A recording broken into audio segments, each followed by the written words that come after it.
At ngayon mga giliw naming tagapakinig, narito si Lola Sela sa kanyang pang-apat na kabanata ng kanyang kwento na pinamagatang May Piri Kasambahay dito sa ating dulang. Mga kwento ni Lola Sela.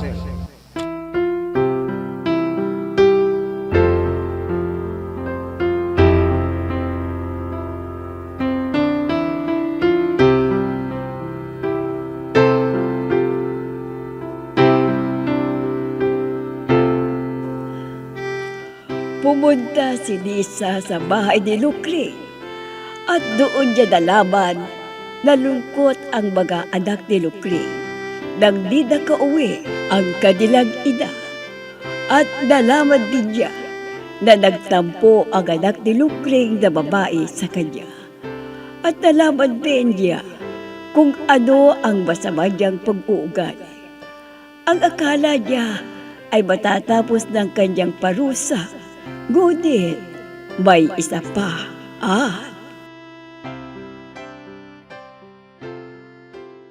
Oh, nakasimangot ka na naman dyan. Ano bang dahilan? Kumain ka na ba, ha?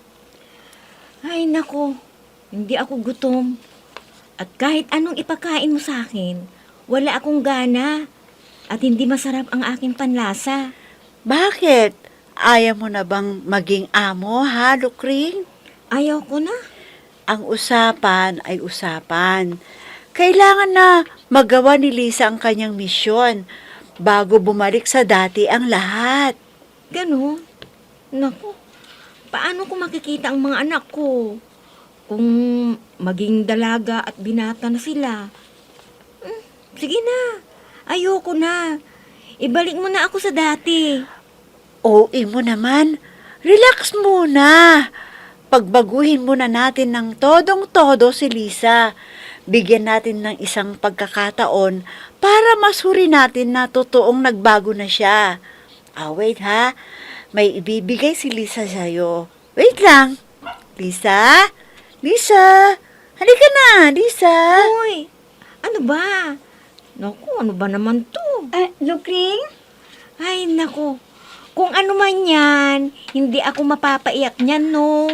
Lukring, sorry sa lahat ng ginawa ko sa iyo, ha? Alam ko kung gaano hirap ang pinagdadaanan mo sa buhay. Kaya ito, regalo ko, pera sa iyo. Ganon? Ganon na lang ba yun? Nabigyan mo lang ako ng cake at magsusorry ka? Okay na yun? At mapapaiyak mo na ako? Oo, buksan mo muna bago mo ako sermonan. Sige na. Sige na nga. Teka, ano ba to? Basahin ko nga. Happy birthday, Nanay! Nandito po kami!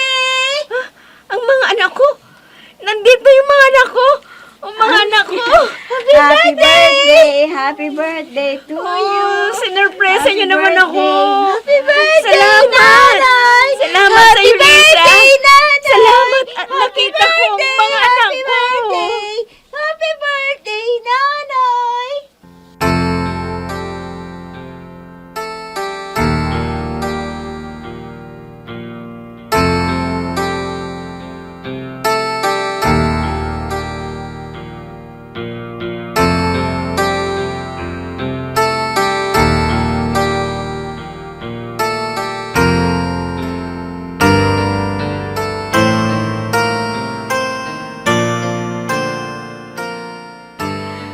O ano, masaya na bang birthday mo na kasama mo ang mga anak mo? Ay naku, masayang masaya ako. Salamat sa Lisa, ha? Ako ang dapat magpasalamat sa iyo, Lukring. Mas na-appreciate na kita ngayon. Alam mo ba, dati nang tingin ko sa kasambay namin noon, nandito ka para sa sweldo lang. Yun pala, ang laki ng serbisyo mo. Ang laki ng sakripisyo mo sa amin ng lola. Pati sa mga anak mo. Ang laki ng sakripisyo mo sa kanila. Dahil umalis ka para sa kinabukasan nila, nagsisilbi ka sa iba. Imbes sa mga anak mo ang inaasikaso mo at ang pagiging kasambahay ninyo. di lang sa pangangailangan ng pera. Kung hindi, mahal mo ang mga anak mo, kaya ginagawa mo ito. At mahal mo kami ni Lola. May malasakit ka sa amin ni Lola. Di masyado. Unti lang, no? Ganun?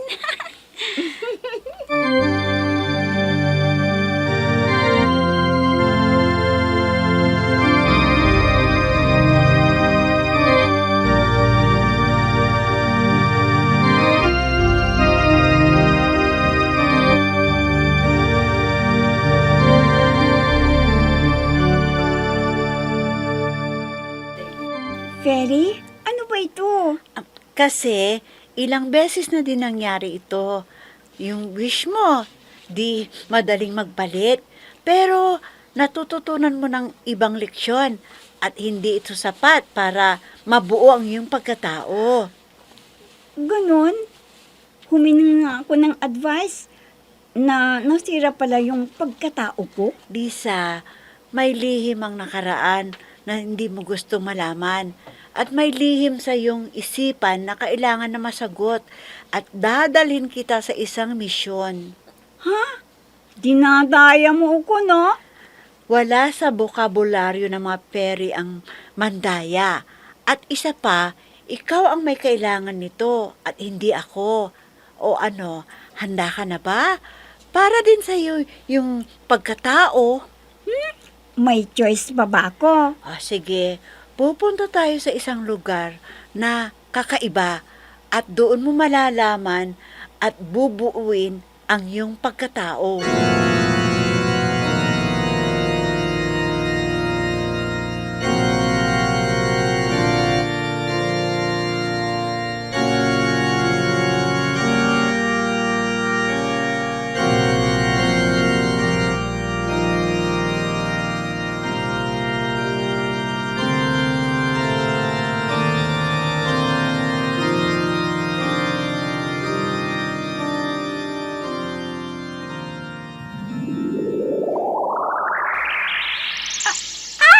Ano ito? Kaninong bahay ito? Saang bahay ito?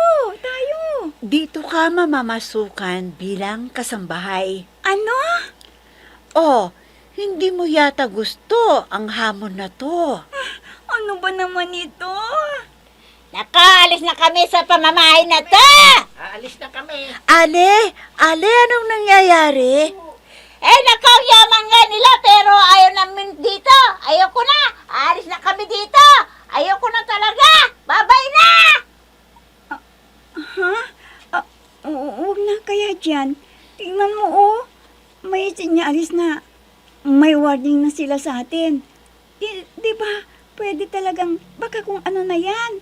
Ayoko dyan, ayoko. Di pwede. Nako, ituloy na natin to. Nandito na tayo. Ituloy na natin ang misyon. Huwag kang mag-alala. Ako ang bahala. Tutulungan kita. Tingnan mo nga. Nag-disguise na nga ako eh. Halika na. Ayoko nga. Good morning! Good morning! Good morning. O nga pala, siya si Lisa. Pinadala siya ng agency para mag-apply dito sa inyo bilang kasambahay. Ay, upo. Kanina pa naghihintay si Mami. Pasok po kayo, pasok. Ano ba? Pasok Nakakatakot. po kayo. Ano nakakatakot? Mabait naman siya Huwag kang mag-alala. Bakit nag-iba yung boses mo, ha? Huwag kang mag-ingay. Disguise nga. Naku, ano yun? Bakit biglang kinabahan ako? Bakit? Hi, magandang araw. Ang ganda naman ng toy mo. What's your name? My name is... Ay, naku! Ay, may tubig! Ano yan? Hi, nako, Preston! Preston! Ano yan, anak? Wag, tama na. Ibigay mo sa akin yan. Tayo ko nga, let me go. Nakakaya sa mga bisita. Sir, pinadala ko ng agency. Siya pala si Lisa. Siya ang bago niyong kasambahay. Okay. Lori, ikaw na bahala sa bata, Okay, sige.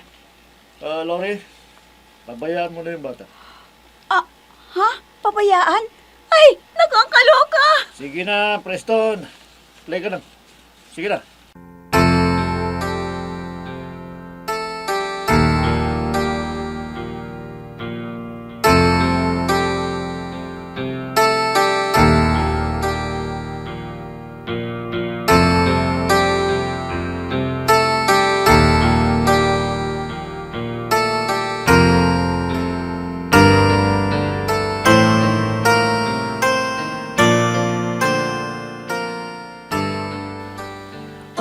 Pasensya na kayo sa ginawa ng batang yun. Oh, okay lang po yun. Hindi ako masyadong nabasa. Oo nga pala. Ako si Lori. Ako naman pala si Lisa. Ako naman si Fernando. Ako po ang tagahatid ng mga kasambahay mula sa agency. Hello. Ito naman si Badang Bida. Siya ang kasama namin dito sa bahay. Matagal na. Ito pala si Yoli, ang siyang labandera namin dito. At ikaw ang magiging kasambay namin. At huwag kang mag-alala kasi tutulungan naman kita. Oo, tutulungan kita. Ako ang mag-guide sa iyo dito. Oh, yun naman pala eh. May katulong naman pala. Ay! Ano yun? Ay, nako. Ang Preston na naman na ito. Preston, anak! Ano ba yan, ha? Preston! Preston! Nasaan mo si Preston? Nasaan siya? Ay, ano bang nangyari? Akin na yan, oy. Akin na yan. Akin na yan, sabi. Akin na yan. Di ba sinabi ko sa'yo? Ha? Huwag mong gagalawin ang mga gamit ko rito. Ha? Nihiram lang naman po yan eh. Jerry, pasensya ka na. Oy, hindi ba sabi ko sa'yo, babantayan mo yan? Akin na yan! Buisit na bata ito. Preston! Sabi ko naman sa iyo. Preston! Bumalik ka rito! Preston! Hello? Okay po, ma'am. Hello. Ganon, magpapaaga kayo? Alas 6? Okay. Yuli, Aling Lydia, mapapaaga daw sila na pupunta rito. At madami kayong lulutuin ngayon. Oo. Yuli, Lisa, kailangan malinis ang bahay, ha? Kasi mapapaaga tayong lahat dito. Hay, nako. Si Preston pala. Diyan muna kayo. Preston! Preston! Halika rito!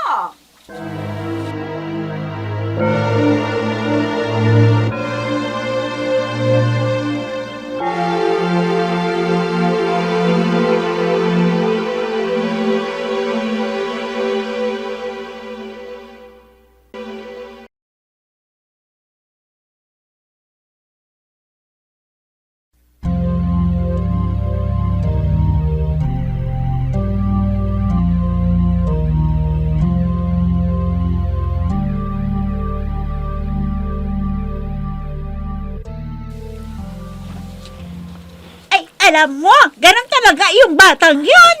Ano ba si Ma'am Lori? Nanay siya ni Preston. Asawa siya ni Sir. Ganon? Akala ko kasi... Akala mo kasambahay din? Ay, sekretary yan! Dating sekretary ni Sir. At alam mo ba, niligawan siya ni Sir. Yun napauo niya. Alam mo, iba talaga makitungo sa asawa yung si Sir. Kahit nga doon sa unang asawa, ganyan ang ugali niya. Di siya talaga mabait na asawa. Ito namang si Sir Jerry. Ay, nako, sutil! Pero, ay, ang pogi! Ang cute-cute niya kaya. Ay, ang macho-macho! Pero, naku ha, pag naglilinis ka sa kwarto niya, huwag mong gagalawin ang mga gamit niya, yung mga laruan niya. At ang sir natin na asawa ni Ma'am, ay sobrang bitikuloso. Kailangan makintab na makintab ang sahig! Ay, talaga? Oo! Preston! Preston! Huwag kang tumakbo! Ay! Ang nilinisan natin! Nadumihan na! Tumigil ka, anak! Naglilinis sila! ang daddy mo, Preston! Ay, wala na yung nilinisan natin. Paano ba to? Uulitin natin ulit. Eh, just king bata to. Nako, salbahe talaga.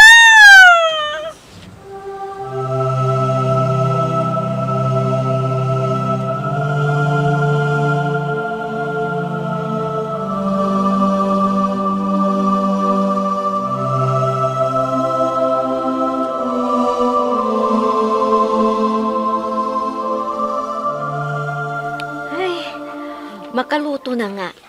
At para matapos na, luluto ako ng maaga. Sisindihan ko na itong kalan para lumambot na ang karne. Pero teka, may kukunin pala akong ingredients doon sa isang lagayan. Ay, iiwan ko muna sandali ito. Tamang-tama yung apoy para pagbalik ko, okay na.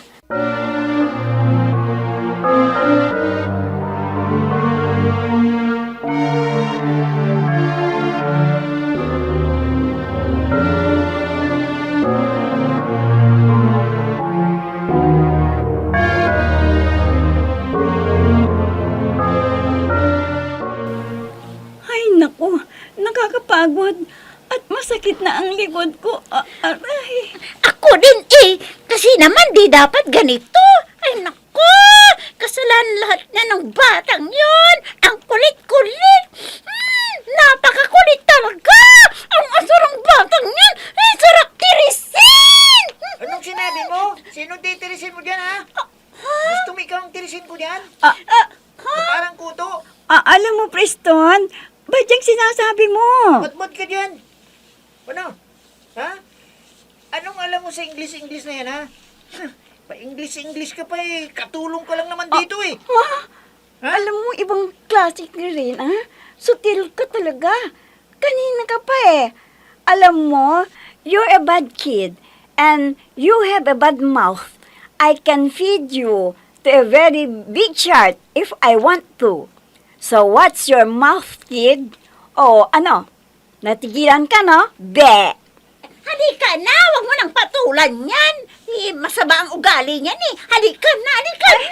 Be, ano? Ano, di ba? Halika na sabi. Wag mo nang patulan yan. Baka makita ka na. Ma'am, halika na.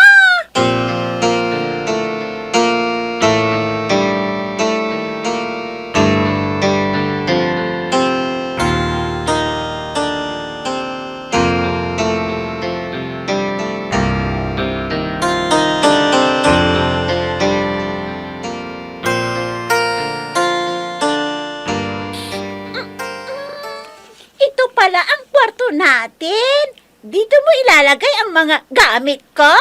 Siya nga pala. Asan naman yung mga gamit mo? Ha? Dadalhin na ni Fernando pala. Andun sa agency house yung mga gamit ko. Dito ka pala natutulog. Alam mo, dati si Ami ang natutulog dito nung hindi pa umaalis. Kaso alam mo na, umalis ka agad, lumayas. Yung nakasalubong namin na parang takot na lumabas, nagtataka nga ako kung bakit. Bakit ikaw? Nandito ka pa? Matagal ka na rito? Oo, matagal na rin. Tinitiis ko nga lang kahit buwan yung bata ang kulit-kulit. Alam mo naman, may responsibilidad ako sa aking pamilya, kaya ito, tiis-tiis. Naku! Alarm yun! Bakit kaya? Smoke alarm yun Halika, tignan natin, dalian natin. Baka ano na mangyari sa labas? Halika, may nasusunog yata. Halika!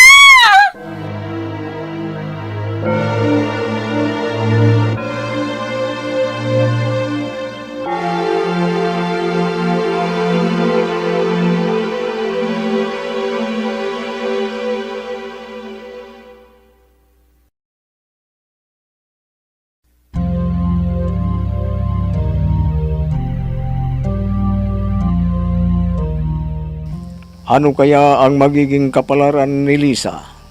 Magiliw naming tagapakinig, abangan ang susunod na kabanata ng ating kwento na pinamagatang May peri kasambahay dito sa ating dulang. Mga kwento ni Lola Sela.